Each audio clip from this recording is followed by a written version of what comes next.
Le jour de mon mariage, j'ai découvert que l'homme que j'aimais était un putain de menteur. Un imposteur. Et je l'ai appris devant tout le monde.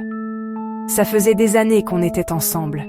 Il s'appelait Marc, et il était chirurgien. C'est ce qu'il me disait. C'est ce qu'il racontait à mes parents et à mes amis. Le type parfait.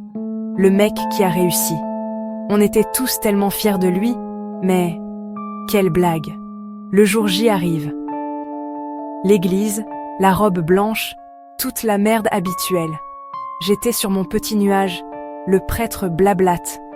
Mais arrivé au moment des vœux, un mec se lève au fond. Un ami de ma famille. Un vrai médecin, lui. Il crie dans toute l'église. « Ne l'épouse pas, ce type est un imposteur. » Le silence est glacial. Je vois Marc devenir blanc comme un mort. Le mec continue, et chaque mot est un coup de poignard. Ce n'est pas un chirurgien, c'est un brancardier. Il pousse des lits et nettoie la pisse des patients à l'hôpital où je travaille. L'humiliation. Je ne peux même pas vous décrire le sentiment. C'est comme si le sol s'ouvrait sous mes pieds. Devant 200 personnes. Ma grand-mère, mes cousines, mes potes de fac. Tout le monde. Plus tard, quand le cirque a été fini, il a essayé de se justifier. Le culot. Il m'a sorti, en chialant, qu'il avait honte de son boulot. Qu'il pensait que ma famille, des gens bien, ne l'accepterait jamais. Il a osé me dire qu'il m'aimait, mais qu'il avait peur. Peur de quoi? Peur que je sois une connasse superficielle?